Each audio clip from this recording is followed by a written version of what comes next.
Hello, good evening, നമസ്കാരം. എല്ലാ പ്രിയപ്പെട്ട പ്രേക്ഷകർക്കും സ്വാഗതം. ജനകീയ വാർത്താ മണിക്കൂർ പൊതുജനം കഴുതയല്ല സർ എന്ന ഈ പരിപാടിയിലേക്ക് പൊതുജനങ്ങൾ നേരിടുന്ന പ്രശ്നങ്ങളും പ്രതിസന്ധികളും ബുദ്ധിമുട്ടുകളും പ്രേക്ഷകരിലേക്ക് എത്തിക്കാനും അതിന് പരിഹാരം നിർദ്ദേശിക്കാനുമുള്ള വാർത്താ മണിക്കൂറിലേക്കാണ് നമ്മൾ കടക്കുന്നത്.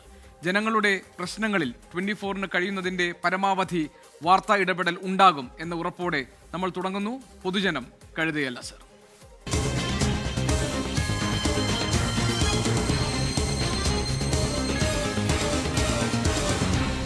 പൊതുജനം കഴുതയല്ല സാർ.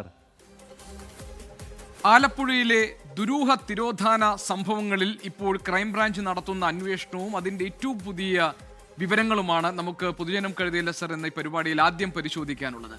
ചേർത്തലയിലെ ദുരൂഹ തിരോധാന കേസുകളിൽ റഡാർ പരിശോധന തുടരുകയാണ്. കാണാതായ സിന്ധുവിന്റെ വീടിന് സമീപമാണ് ഇപ്പോൾ പരിശോധന നടക്കുന്നത്. അശ്വിൻ പാലാഴി ഞങ്ങളുടെ പ്രതിനിധിയുണ്ട്. പരിശോധന നടക്കുന്ന സിന്ധുവിന്റെ വീടിന്റെ പരിസരത്ത് നിന്ന് തത്സമയം. അശ്വിൻ, ഇപ്പോൾ ഈ റഡാർ ഉപകരണം ഉപയോഗിച്ചിട്ടുള്ള പരിശോധനയിൽ പ്രധാനപ്പെട്ട തെളിവുകൾ കണ്ടെത്താൻ കഴിയും എന്നാണല്ലോ അന്വേഷണ സംഘം കരുതുന്നത്. ഇന്നിപ്പോൾ അല്പം മുൻപാണ് സെബാസ്റ്റിന്റെ മുൻ പെൺസുഹൃത്തായ റോസമ്മയുടെ വീട്ടുവളപ്പിൽ പരിശോധന നടത്തിയത്. ഇപ്പോൾ കാണാതായ ചേർത്തല സ്വദേശിനി സിന്ധുവിന്റെ വീട്ടിലും പരിശോധന നടക്കുകയാണ്. എന്താണ് ഈ പരിശോധനയിലൂടെ അന്വേഷണ സംഘം ലക്ഷ്യമിടുന്നത്? എന്തെങ്കിലും കണ്ടെത്താൻ അവർക്ക് ഇതുവരെ സാധിച്ചിട്ടുണ്ടോ? 8 മണിക്കൂർ നീണ്ട പരിശോധനയാണ് ഇന്ന് മുഴുവൻ ഇതുവരെ നടന്നത്. അത് ആധുനിക സംവിധാനമായ ഗ്രൗണ്ട് പെനട്രേറ്റിംഗ് റഡാർ ഉപയോഗിച്ചായിരുന്നു. ഈ റഡാർ ഉപയോഗിച്ച് നടത്തിയ പരിശോധനയിലും ഒന്നും കാര്യമായി കണ്ടെത്താൻ കഴിഞ്ഞിട്ടില്ല. സെബാസ്റ്റിന്റെ വീട്ട് പറമ്പിൽ ഒന്നും കണ്ടെത്താനായിട്ടില്ല. 12 ഇടങ്ങളിൽ റഡാർ സിഗ്നൽ നൽകിയ 12 ഇടങ്ങളിൽ പരിശോധന നടത്തി. അവിടങ്ങളിലൊന്നും അസ്ഥി സാന്നിധ്യം കണ്ടെത്താനായിട്ടില്ല. ഒപ്പം വീടിനുള്ളിൽ പരിശോധന നടത്തി, അവിടെയും ഒന്നുമില്ല. ആകെ കണ്ടെത്താനായത് സെബാസ്റ്റിന്റെ വീട്ടിലെ അടുപ്പിൽ നിന്ന് കത്തിക്കരിഞ്ഞ ഒരു ലേഡീസ് വാച്ച് മാത്രമാണ്. അത് പോലീസ് കസ്റ്റഡിയിൽ എടുത്തിട്ടുണ്ട്. അതിന്റെ ശാസ്ത്രീയ പരിശോധനയ്ക്ക് അത് അയക്കും. അത് ആരുടേതാണ് എന്ന് കണ്ടെത്താനുള്ള പരിശോധന നടക്കുക. അത് അത്ര എളുപ്പമല്ല ആരുടേതാണ് എന്ന് കണ്ടെത്താനുള്ളത്. എന്തായാലും കാര്യമായ ഒരു പുരോഗതിയും റഡാർ പരിശോധനയിലും ഇല്ല എന്നുള്ളതാണ് അന്വേഷണ സംഘത്തിന്റെ നിരാശ. ഇപ്പോൾ സിന്ധു തിരോധാന കേസിൽ സിന്ധുവിന്റെ വീട്ടിൽ ഈ റഡാർ ഉപയോഗിച്ചുള്ള, സിന്ധുവിന്റെ സുഹൃത്തിന്റെ വീട്ടിൽ റഡാർ ഉപയോഗിച്ചുള്ള ഒരു പരിശോധനയാണ് നടക്കുന്നത്. സിന്ധു തിരോധാന കേസ് ഇതുവരെ സെബാസ്റ്റിനുമായി ബന്ധപ്പെട്ടിട്ടില്ല. ആ സാഹചര്യത്തിലാണ് ഇപ്പോൾ ഈ തിരോധാന കേസുകളിൽ നിർണായകമായൊരു നീക്കം അന്വേഷണ സംഘം നടത്തിയിരിക്കുന്നത്. സിന്ധുവിന് ബന്ധമുണ്ടായിരുന്ന ഒരാളുടെ വീട്ടിലാണ് ഇപ്പോൾ ഈ റഡാർ പരിശോധന നടത്തുന്നത്. അവിടെ മൃതദേഹമോ അസ്ഥികളുടെ സാന്നിധ്യമോ ഉണ്ടോ എന്നുള്ളതാണ് പരിശോധന. ആ പരിശോധന ഇപ്പോഴും തുടരുകയാണ്. നാളെ കൂടിയാണ് സെബാസ്റ്റിന്റെ കസ്റ്റഡി കാലാവധി ഉള്ളത്. അതിന് ഉള്ളിൽ എന്തെങ്കിലും കാര്യമായി കണ്ടെത്താനാകുമോ എന്നുള്ളതായിരുന്നു ഒരു ലക്ഷ്യം. അത് പൂർണ്ണമായും പരാജയപ്പെട്ടിരിക്കുന്നു എന്നുള്ളതാണ് അന്വേഷണ സംഘം ഇപ്പോൾ കരുതുന്നത്. എന്തായാലും കാര്യമായി ഒരു അന്വേഷണത്തിന് സഹായകമാകുന്ന ഒന്നും ഈ 6 ദിവസത്തെ കസ്റ്റഡി കാലാവധിയിൽ കണ്ടെത്താനായിട്ടില്ല.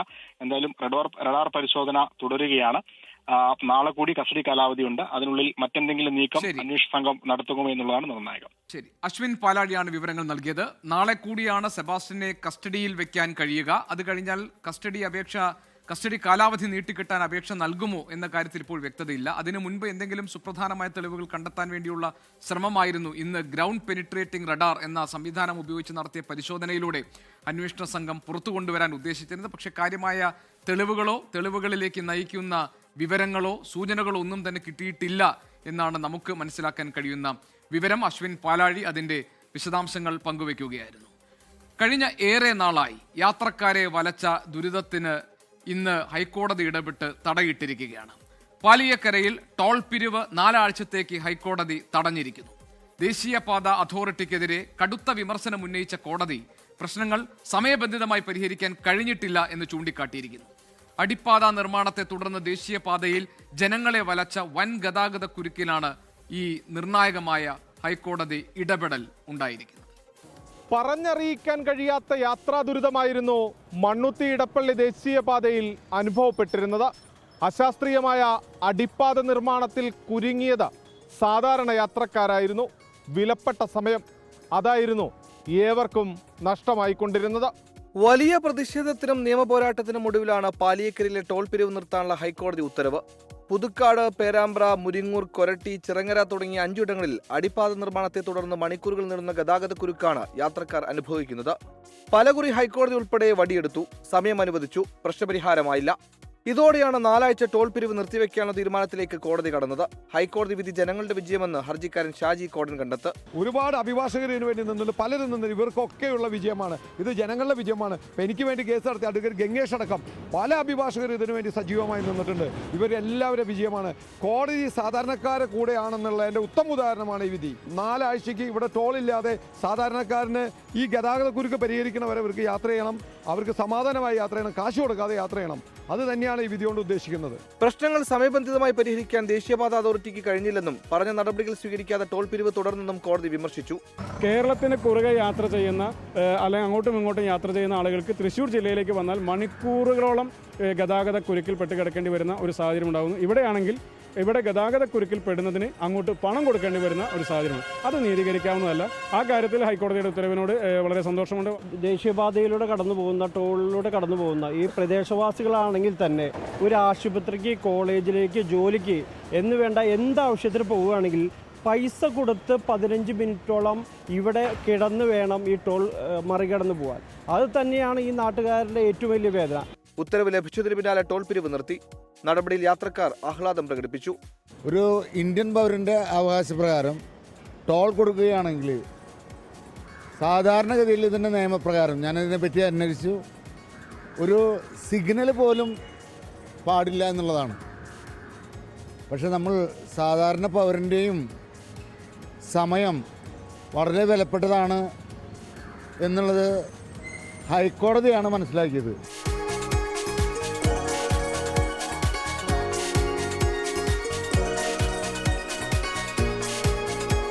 ടോൾ പിരിവ് നിർത്തിവെച്ച ഹൈക്കോടതിയുടെ നീക്കത്തെ അതീവ സന്തോഷത്തോടെയാണ് യാത്രക്കാരും പൊതുജനങ്ങളും നോക്കിക്കാണുന്നത്. തൃശ്ശൂരിൽ നിന്നും സൂരജ് സജി, 24. പൊതുജനം കഴുതയല്ല സാർ. ആളുകൾ സന്തോഷത്തോടെയും ആശ്വാസത്തോടെയുമാണ് ഹൈക്കോടതിയുടെ ഇടപെടലിനെ നോക്കിക്കാണുന്നത്. കാരണം ടോൾ പിരിവ് പിരിക്കുകയും അതേസമയം തന്നെ അവിടെ ഗതാഗത കുരുക്കിൽ വലയുകയും ചെയ്യുന്ന ആളുകളുടെ സമയനഷ്ടത്തെക്കുറിച്ചാണ് കോടതി സംസാരിച്ചത്. അതുകൊണ്ട് ആദ്യം നല്ല നിരത്തുകൾ ഉണ്ടാകട്ടെ, അതിനുശേഷം ടോൾ പിരിക്കാം എന്ന കോടതിയുടെ നിലപാടും സമീപനവും സ്വാഗതാർഹമാണ്. ടോൾ പിരിവ് തൽക്കാലത്തേക്കെങ്കിലും നിർത്തിവെച്ചതോടെ ആശ്വാസത്തിലായിരിക്കുകയാണ് ജനങ്ങൾ. അവരുടെ പ്രതികരണങ്ങളാണ് ഇനി നമ്മൾ നോക്കാൻ പോകുന്നത്. ആമ്പല്ലൂര്, പേരാമ്പ്ര, പൊങ്ങം, മുരിങ്ങൂര് ഇവിടുത്തെ ഗതാഗത കുരുക്ക് അനുഭവപ്പെട്ടുകൊണ്ട് ഞങ്ങൾ കൊടകരയിലെ ഏകലവ്യ കലാകായിക സമിതിയായിട്ട് പ്രവർത്തിക്കുന്ന ആളുകളാണ്. ഞങ്ങൾക്ക് ആംബുലൻസ് സർവീസ് ഉണ്ട്. നിരന്തരം ഞങ്ങളുടെ ആംബുലൻസ് ഇതിലെ പോകുമ്പോൾ ഗതാഗത കുരുക്കിൽ പെട്ട് ഇന്നാളൊരു രോഗിയടക്കം ഈ കുരുക്കിൽ പെട്ട് ഹോസ്പിറ്റലിൽ എത്തുന്നതിന് മുന്നേ മരിക്കുന്ന ഒരു അവസ്ഥ ഉണ്ടായിരുന്നു. അതിന് ഇതായിട്ടാണ് ഞങ്ങൾ ഹൈക്കോടതിയിൽ കേസിന് പോയത്. അതിൻ്റെ ഒരു വിധിയാണിന്ന് വന്നിരിക്കുന്നത്. നല്ല കാര്യമാണ്, വണ്ടികൾക്ക് വേഗം പോവാലോ, സന്തോഷമായ കാരണം. നല്ല കാര്യമാണത്. ഞങ്ങൾക്കിപ്പോൾ എറണാകുളത്ത് നിന്ന് വരിക, ചില ദിവസങ്ങളിൽ മണിക്കൂർ കണക്കിന് ബ്ലോക്ക് വിട്ടിട്ടാണ് വരാറുള്ളത്. അപ്പോൾ ഇവിടെ ടോളും കൊടുക്കണം, റോഡും ഇല്ല. ഇതാണ് ഇവിടുത്തെ അവസ്ഥ. ലോങ്ങിൽ നിന്ന് വരക്കാകുമ്പോൾ അതിൻ്റേതായ ബുദ്ധിമുട്ടുണ്ടാവും. ഇപ്പോൾ 2 ആഴ്ചക്ക് അങ്ങോട്ടല്ലേ പറഞ്ഞത്, 4 ആഴ്ച. അത് കഴിഞ്ഞ് റോഡ് പണി കഴിയാന്ന് വെച്ചാൽ പിന്നെ കുഴപ്പമില്ല. എന്തായാലും ഇതുമായി ബന്ധപ്പെട്ട് ഹൈക്കോടതി 4 ആഴ്ചയെങ്കിൽ 4 ആഴ്ച ആണെങ്കിലും ഒരു അനുകൂലമായ വിധി ഉണ്ടായിരിക്കുകയാണ്. അത് ഇവിടുത്തെ പൊതുവെ ജനങ്ങൾ സ്വാഗതം ചെയ്യുകയാണ്. ഒപ്പം ഞങ്ങളും ഈ വിധിയെ ഏറെ സന്തോഷത്തോടെ തന്നെ സ്വാഗതം ചെയ്യും. ആലപ്പുഴ മാവേലിക്കരയിൽ നിർമ്മാണത്തിനിടെ പാലം തകർന്ന് തൊഴിലാളികൾ മരിച്ച സംഭവത്തിൽ സുരക്ഷാ വീഴ്ചയെന്ന് PWD വിജിലൻസ് കണ്ടെത്തൽ. മരാമത്ത് വിഭാഗം ഡെപ്യൂട്ടി ചീഫ് എഞ്ചിനീയറുടെ പരിശോധനയിലാണ് ഈ വീഴ്ച കണ്ടെത്തിയത്. വിജിലൻസ് റിപ്പോർട്ട് നാളെ പൊതുമരാമത്ത് വകുപ്പ് മന്ത്രി മുഹമ്മദ് റിയാസിന് സമർപ്പിക്കും.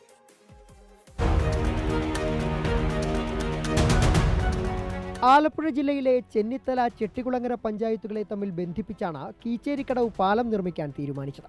പാലത്തിന്റെ അലൈൻമെന്റ് മുതൽ തുടങ്ങി തർക്കങ്ങൾ. പാലത്തിന്റെ അലൈൻമെന്റുമായിട്ട് ബന്ധപ്പെട്ട് അത് ഇവിടുത്തെ നാട്ടുകാർ ചൂണ്ടിക്കാണിക്കുകയും ഇവിടെ ഒരു സംയുക്ത യോഗം വിളിക്കുകയും മന്ത്രിയെ സജി ചെറിയാൻ സാറിനെ അറിയിപ്പിക്കുകയും നിവേദനം നൽകുകയൊക്കെ തന്നെ ഉണ്ടായിരുന്നു. അടിക്കടി നടക്കുന്ന എല്ലാ പാലം പണിയുമായിട്ട് നടക്കുന്ന എല്ലാ പ്രവർത്തനങ്ങളിലും ഉണ്ടാകുന്ന അപാകതകൾ ഇവിടുത്തെ ജനങ്ങൾ ചൂണ്ടിക്കാണിച്ചുകൊണ്ട് തന്നെയാണ് മുന്നോട്ട് പോയിക്കൊണ്ടിരുന്നത്. നിർമ്മാണം ആരംഭിച്ചപ്പോഴും നാട്ടുകാരെ ബുദ്ധിമുട്ടിച്ചു. ഇവർ ഈ പാലം പണി തുടങ്ങിയപ്പോൾ തൊട്ട് ഇവിടെ കാണിക്കുന്ന ഓരോ പരിപാടികളും, നാട്ടുകാരെ ദ്രോഹിക്കുന്ന ഓരോ പരിപാടികളാണ് ഇവർ കാണിച്ചുകൊണ്ടിരിക്കുന്നത്. റോഡിൽ കൂടെ നമുക്ക് നേരത്തെ എങ്ങനെയൊക്കെ വണ്ടി ഓടിച്ചുകൊണ്ട് പോകായിരുന്നു. ഈ കോൺക്രീറ്റ് ചെയ്യുന്ന സമയത്തെല്ലാം ബാലൻസ് വരുന്ന കോൺക്രീറ്റാണ് ഇവന്മാർ ഇവിടെ തട്ടി ഇതുപോലെ കൂന കൂട്ടിയിട്ടേക്ക് വരുന്നത്. നിർമ്മാണത്തിന്റെ അവസാന ഘട്ടത്തിലേക്ക് എത്തിയപ്പോഴായിരുന്നു ആ ദുരന്തം.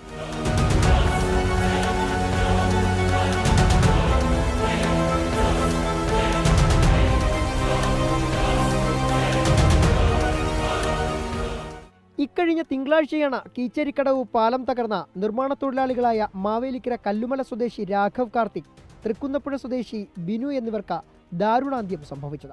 ബീമിനടിയിലെ തട്ട് തകർന്നതാണ് അപകട കാരണം. രാഘവും ബിനുവും ഒപ്പമുണ്ടായിരുന്ന മറ്റ് 5 തൊഴിലാളികളും പാലം തകർന്ന് അച്ചൻകോവിലാറ്റിലേക്ക് വീണു. നാട്ടുകാരും പോലീസും ഫയർഫോഴ്സുമെല്ലാം ചേർന്ന് നടത്തിയ രക്ഷാപ്രവർത്തനത്തിൽ മറ്റ് 5 പേരെയും രക്ഷിക്കാനായെങ്കിലും രാഘവിൻ്റെയും ബിനുവിൻ്റെയും ജീവൻ രക്ഷിക്കാനായില്ല. സംഭവത്തിനു പിന്നാലെ വിജിലൻസ് വിഭാഗത്തോട് അന്വേഷിച്ച് റിപ്പോർട്ട് സമർപ്പിക്കാൻ പൊതുമരാമത്ത് വകുപ്പ് മന്ത്രി മുഹമ്മദ് റിയാസ് ഉത്തരവിട്ടു. ജില്ലാ വിജിലൻസ് വിഭാഗം സമർപ്പിച്ച റിപ്പോർട്ടിന്റെ അടിസ്ഥാനത്തിൽ ഡെപ്യൂട്ടി ചീഫ് എഞ്ചിനീയർ ഹരീഷ് നേരിട്ട് സ്ഥലം സന്ദർശിച്ചു. പ്രാഥമിക പരിശോധനയിൽ തന്നെ സുരക്ഷാ വീഴ്ച വ്യക്തമായി. പാലത്തിന്റെ ഭാഗങ്ങൾ പരിശോധിച്ചു. സുരക്ഷാ വീഴ്ച ഉള്ളതായി അനുമാനിക്കുന്നു. പക്ഷേ വിശദ പരിശോധനയിലും നമ്മുടെ ഡോക്യുമെന്റ്സിന്റെ അടിസ്ഥാനത്തിൽ മാത്രമേ റിപ്പോർട്ട് തയ്യാറാക്കാൻ കഴിയുള്ളൂ. അത് ഇന്നത്തോടെ പരിശോധന പൂർത്തിയായി നാളെ റിപ്പോർട്ട് കൊടുക്കുന്നതാണ്. വെള്ളപ്പൊക്കത്തിൽ ഒലിച്ചുവന്ന തടിക്കഷ്ണം പാലത്തിന്റെ തൂണിൽ തട്ടിയത് ബലക്ഷയത്തിന് കാരണമായേക്കാമെന്ന് നാട്ടുകാർ നേരത്തെ പറഞ്ഞിരുന്നു. കരാറുകാരനും ഉദ്യോഗസ്ഥരും ഇത് പാടെ അവഗണിച്ചു. അതിനാൽ ഉദ്യോഗസ്ഥരുടെ വീഴ്ചയുടെ നേർക്കാഴ്ചയാണ് ഈ ദുരന്തമെന്ന് ജനപ്രതിനിധികൾ. നമുക്കിവിടെ സൂപ്പർവൈസേഴ്സാണുള്ളത്. സൂപ്പർവൈസേഴ്സിനെയാണ് നമ്മൾ അറിയിപ്പിക്കുന്നത്. പിന്നെ അതുപോലെ തന്നെ സൂപ്പർവൈസേഴ്സിനെ കൊണ്ട് നമ്മൾ വിളിപ്പിക്കുകയും എയോട് നമ്മൾ കാര്യങ്ങൾ അവതരിപ്പിച്ചിട്ടുണ്ട് നേരത്തെ തന്നെ. എന്നാൽ ഇതൊന്നും മുഖവിലയ്ക്ക് എടുക്കാതെ ഏകപക്ഷീയമായ ഒരു തീരുമാനത്തോടു കൂടിയായിരുന്നു പോയിക്കൊണ്ടിരിക്കുന്നത്. മരിച്ച തൊഴിലാളികൾക്ക് അടിയന്തര ധനസഹായം പോലും സർക്കാർ പ്രഖ്യാപിച്ചിട്ടില്ല. ആരുടെയൊക്കെ അശ്രദ്ധയും കെടുകാര്യസ്ഥതയുമാണെങ്കിലും ഇവിടെ ഇല്ലാതായത് 2 കുടുംബങ്ങളുടെ ആശ്രയവും പ്രതീക്ഷയുമാണ്. നഷ്ടപ്പെട്ടതിന് ഒന്നും പകരമാവില്ലെങ്കിലും ഈ കുടുംബങ്ങളുടെ ആശ്രിതർക്ക് സർക്കാർ ആശ്രയമൊരുക്കണം. ക്യാമറമാൻ രാജ്കിരണിനൊപ്പം സുജിത് സുരേന്ദ്രൻ, 24. പൊതുജനം കഴുതയല്ല സാർ. വസ്തുതർക്കത്തിന്റെ പേരിൽ പാലക്കാട് വടകരപ്പതിയിൽ ശ്മശാന ഭൂമിയിലെ കല്ലറകൾ JCB ഉപയോഗിച്ച് നികത്തി. പണം നൽകി കരാറുണ്ടാക്കിയെങ്കിലും ഉടമ മരിച്ചുപോയതോടെ ഭാര്യയും കുടുംബവും കരാറിൽ നിന്ന് പിന്മാറുകയായിരുന്നു. ഇതോടെയാണ് പ്രദേശവാസികൾ വർഷങ്ങളായി ശ്മശാന ഭൂമിയായി ഉപയോഗിക്കുന്ന പൂർവികരുടെ കല്ലറകൾ JCB ഉപയോഗിച്ച് നികത്തിയത്.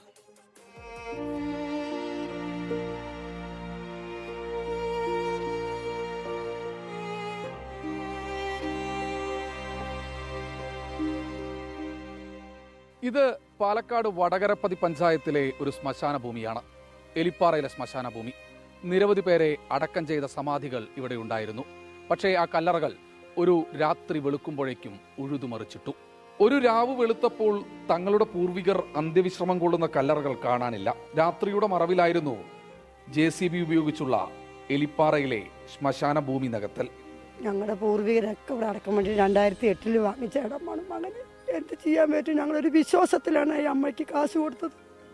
വിശ്വാസം, നമുക്ക് വിശ്വാസമല്ലേ വലുത്. അപ്പോൾ നമ്മൾ കാശിനെ കൊടുത്തു. അവർ നമ്മുടെ അടുത്ത് ഇത്ര കാലമായിട്ട് ഒരു പ്രശ്നത്തിനും വന്നിട്ടില്ല. മരിപ്പടക്കം ചെയ്യും, എല്ലാം ചെയ്യും. പക്ഷേ ഇപ്പോൾ ഈ ജനുവരി കഴിഞ്ഞതിൻ്റെ പുറമെയാണ് ഇപ്പോൾ ഒരു പ്രശ്നം ഉണ്ടാക്കിയത്. മരിപ്പ് കൊണ്ടു അടക്കം പണം വിടില്ല എന്ന്. 2008 മുതൽ ശ്മശാനമായാണ് ഈ ഭൂമി ഉപയോഗിക്കുന്നത്. സ്ഥലമുടമയിൽ നിന്ന് പണം കൊടുത്ത് കരാറും എഴുതി വാങ്ങി. എന്നാൽ ഇതിനിടെ ഉടമ മരിച്ചു. ഉടമയുടെ ഭാര്യ ഇപ്പോൾ പറയുന്നത് സ്ഥലം നൽകാനാകില്ലെന്നാണ്. 1 ലക്ഷം വില അന്ന് പറഞ്ഞു. 95,000 കൊടുത്തിട്ടുണ്ട്. ഇനി 5,000 രൂപ ബാലൻസ്, അതും അവർ പിന്നീട് വാങ്ങിയിട്ടുണ്ട്. എന്നിട്ടാണ് അവർ നമ്മളെ കബളിപ്പിക്കുന്നത്. തർക്കം നിലനിൽക്കുന്നതിനിടെയാണ് ഒരു രാത്രി ഭൂമിയിലെ കല്ലറകൾ ഇല്ലാതാക്കിയത്. സ്വന്തം ഉറ്റവർ അന്തിയുറങ്ങുന്നത് എവിടെയെന്ന് പോലും കണ്ടുപിടിക്കാനാകാതെ കണ്ണീർ വാർക്കുകയാണ് ബന്ധുക്കൾ. നമ്മൾ ഒരു നാടൻ ഭാഷയിൽ പറയില്ല, അതായത് മരിച്ച് സമാധാനത്തിൽ കിടക്കാൻ ഇനി ചത്താലേ പറ്റുള്ളൂ. അതും കൂടി പറ്റില്ല എന്നുള്ളതാണ് ഇപ്പൊ തെളിഞ്ഞിരിക്കുന്നത്. ചത്തവിടെ അവർക്ക് സമാധാനം ഉണ്ടോ പറയും? ഇവർ വന്ന് എഗ്രിമെന്റ് കാലാവധി കഴിഞ്ഞു പോയി. ഇപ്പൊ അതാണ് അവർ പറയുന്നത്. ഞങ്ങളിത് ഇതുമായിട്ട് ബന്ധപ്പെട്ട് 2 ദിവസം മുമ്പിൽ കൊഴിഞ്ഞാമ്പാറ പോലീസ് സ്റ്റേഷനുമായിട്ട് ഇവരൊരു കംപ്ലൈന്റ് കൊടുക്കുകയും ഞങ്ങളുടെ നാട്ടുകാരെല്ലാവരും പോയി അവിടെ പോയി സംസാരിക്കുകയും കാര്യങ്ങളൊക്കെ ചെയ്തിട്ടുണ്ട്. സംഭവത്തിൽ നടപടി ആവശ്യപ്പെട്ടും ശ്മശാന ഭൂമി തിരിച്ചു വേണമെന്നും കാണിച്ച് കൊഴിഞ്ഞാമ്പാറ പോലീസിനെയും നാട്ടുകാർ സമീപിച്ചു. സ്ഥലം കൊടുക്കാനാകില്ലെന്ന് തന്നെയാണ് ഉടമയുടെ നിലപാട്. നിലവിലെ സ്ഥിതി തുടരാനും ബാക്കി കോടതി കേൾക്കട്ടെ എന്നുമാണ് പോലീസ് പറയുന്നത്. അതിനു മുമ്പ് ഇവിടെ 50 മസാന ഇട്ടിട്ടുണ്ട്. ഇവിടെ ഇട്ടിട്ടുണ്ടല്ലോ 50 പേര്. അപ്പൊ പറയാലോ എഗ്രിമെന്റ് 11 മാസത്തോടെ കഴിഞ്ഞു, ഇവിടെ ആരും ഇടണ്ടെന്ന് പറഞ്ഞിട്ടില്ല.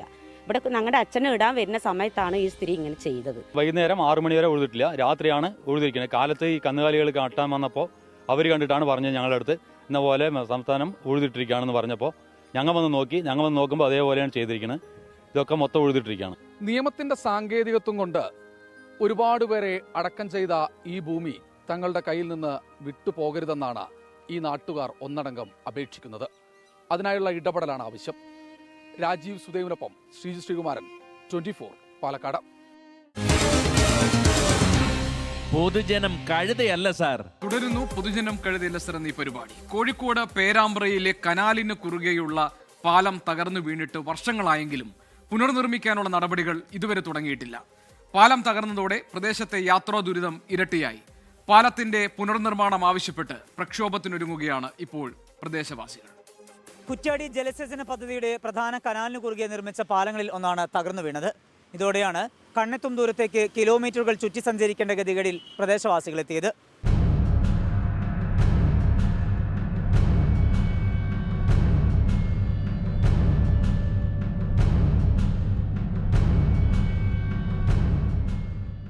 കനാലിന് ഇക്കരെയുള്ള കുടുംബങ്ങൾക്ക് മറുവശത്തെത്താൻ ഒരുപാട് ദൂരം സഞ്ചരിക്കേണ്ടി വരുന്നുണ്ട്.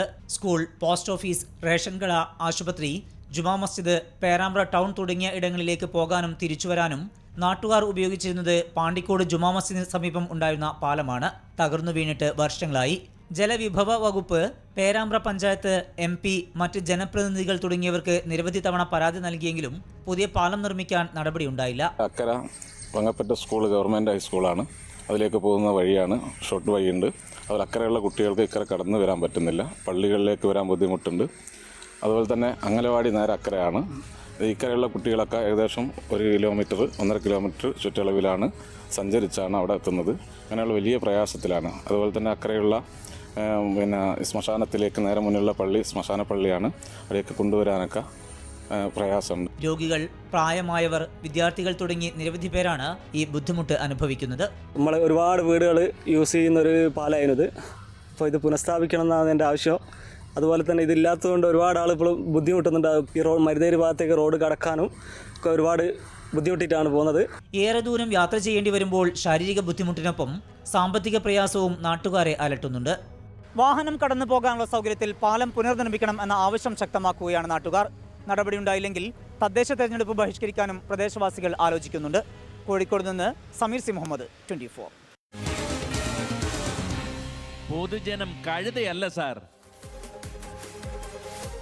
പുതിയ പാലം എന്ന ആവശ്യവുമായി ഒട്ടേറെ തവണ അധികൃതരെ സമീപിച്ചെങ്കിലും നിരാശ മാത്രമായിരുന്നു നാട്ടുകാർക്ക് ഫലം. കനാലിന് ഇക്കരെയുള്ള കുടുംബങ്ങൾക്ക് അപ്പുറത്തെത്താൻ ഏറെ ദൂരം സഞ്ചരിക്കേണ്ട സ്ഥിതിയാണ് ഇപ്പോൾ ഉള്ളത്.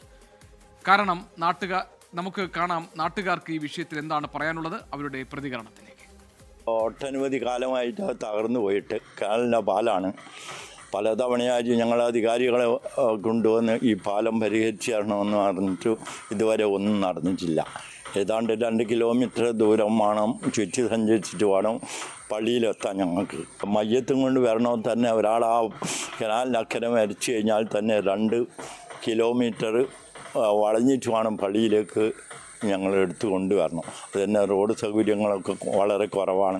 ഈ പ്രദേശവാസികൾ ഒപ്പുശേഖരണം ഉൾപ്പെടെ നടത്തിയിട്ട് ഞങ്ങൾ അധികാരികളുടെ മുന്നാകെ പല തവണകളായിട്ട് ഈ ഒരു വിഷയം, ഇതിൻ്റെ നാട്ടുകാർക്കുള്ള ബുദ്ധിമുട്ട് ഞങ്ങൾ പല വട്ടങ്ങളിലായിട്ട് അധികാരികൾ അറിയിച്ചതാണ്. യാതൊരു തലത്തിലുള്ള നടപടിയും ഇതുമായി ബന്ധപ്പെട്ട് ഇല്ല എന്നുള്ളതാണ്. രാത്രികാലങ്ങളിലൊക്കെ ഒരു ഹോസ്പിറ്റലിലേക്കൊക്കെ പെട്ടെന്ന് പോകണമെങ്കിൽ ഒരുപാട് ചുറ്റി പോകേണ്ട ഒരവസ്ഥയാണ് നിലവിലുള്ളത്. പൊതുജനം കഴുതയല്ല സർ എന്ന ഈ പരിപാടിയുടെ ഇന്നത്തെ എപ്പിസോഡ് ഇവിടെ പൂർത്തിയാവുകയാണ്. ഇനി സമഗ്രമായ വാർത്താ ബുള്ളറ്റിന്റെ നേരമാണ്. 24 റൗണ്ടപ്പുമായി പ്രവിത ലക്ഷ്മി പ്രേക്ഷകർക്കൊപ്പം ചേരും ഉടൻ. നമസ്കാരം.